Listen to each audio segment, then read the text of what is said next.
एक ताकतवर मकड़ी राजा एक स्कूल में घुस गया है। उसने एक लड़के को काट लिया। लड़का गंभीर हालत में है। उसके चेहरे में काफी गहरे निशान हैं। दरअसल जियान बचपन से मकड़ियों को पसंद करता था। वो मकड़ियों के बारे में जानने के लिए हमेशा उत्साहित रहता था। उसे एक मकड़ी वाले सर्कस के बारे में पता चला। उस रात वो और उसका दोस्त सर्कस शो देखने गए। इस सर्कस का जादूगर काफी अजीब करतब दिखाता है। उस जादूगर की सहायिका अपने हाथ से जादू करती है। वहाँ एक 2 पेट वाला आदमी भी है और अजीबोगरीब लड़कियां भी होती हैं जो मोटी दाढ़ी बढ़ा सकती हैं। और भी आश्चर्यजनक, एक आदमी एक बांसुरी से एक रंगीन जहरीली मकड़े को कंट्रोल करता है। इस समय एक लापरवाही के कारण मकड़ी जियान के ऊपर गिर जाती है, लेकिन वो उससे डरता नहीं है। उसे यह मकड़ी अच्छी लगी। स्पाइडर भी उसे पहली नजर में प्यार करने लगता है। जब शो खत्म हो जाता है वो स्टेज लाउंज में घुस गया। उसे पिंजरे में बंद वही मकड़ी मिली। तभी उसने बाहर की हलचल सुनी तो उसने तुरंत पिंजरा गिरा दिया। अगले दिन वो मकड़ी को स्कूल ले आया। इसे जोशुआ ने बैग में रखा हुआ है। उसने पिंजरा निकाला और उसे दोबारा देखने लगा। अचानक स्कूल की घंटी बजी। स्कूल की घंटी से वो इतना डर गया कि पिंजरा गिरा दिया और स्पाइडर बाहर आ गया। स्पाइडर तेजी से दरवाजे की तरफ भागने लगता है। तभी वहाँ बहुत सारे स्टूडेंट्स बाहर आते हैं और वो मकड़ी भी उनसे से बचते बचते आगे बढ़ता है। स्पाइडर को देखकर बच्चे चीखने लगते हैं। वो खिड़की के गैप से बाहर निकलने ही वाला था कि उसका सर खिड़की में फंस गया।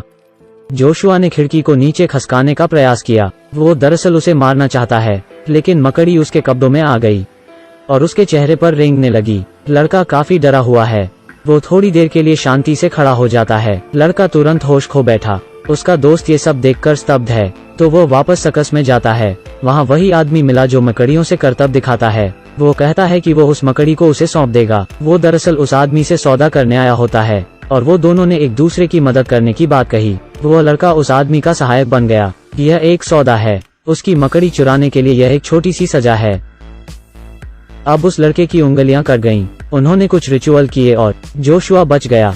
इधर जियान को भी हमेशा लगता है कि उसके शरीर में कुछ गड़बड़ है। सुपर पावर होने के अलावा उसे मांस खाने की इच्छा होने लगी। उसने अपनी बहन की ही गर्दन को देखकर उसे खाने की इच्छा महसूस की। इससे वो बहुत डर जाता है, तो वो जाकर उसी सर्कस के आदमी से मिलता है। उसने अपनी स्थिति के बारे में बताया। हालांकि उस आदमी ने उसकी बातों में ज्यादा ध्यान नहीं दिया। वो कहता है कि अगर उसे उसके परिवार की रक्षा करनी है तो उसे उन्हें हमेशा के लिए छोड़ना होगा। इसलिए उसने अपने माता पिता को अंतिम विदाई दी। फिर उसने उस आदमी की दी हुई दवाई पी ली। उसका शरीर तुरंत सुन्न हो गया। आदमी उस लड़के का इन सब चीजों से ध्यान भटकाने की कोशिश करता है और उसकी गर्दन तोड़ देता है। अगले दिन उसके अंतिम संस्कार में जोशुआ अपने दोस्त को देखकर काफी निराश होता है और वो मोबाइल फोन को हमेशा के लिए उसे सौंप देता है।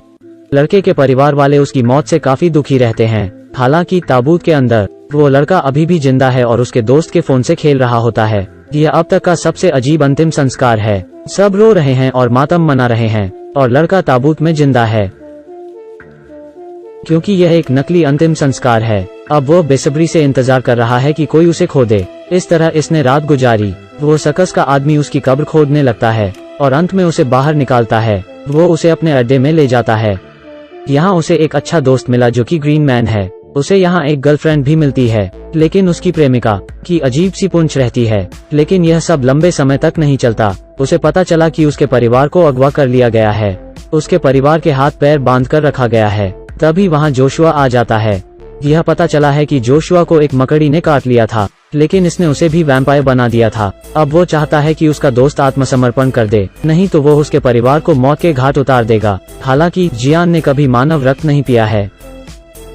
तभी उसकी प्रेमिका छूट गई और आजाद हो गई। उसने कहा कि वो उसका खून चूस सकता है। यही उसके परिवार को बचाने का एकमात्र तरीका है। वो लड़का गहरी सोच में पड़ गया। फिर उसने उस लड़की को काट लिया।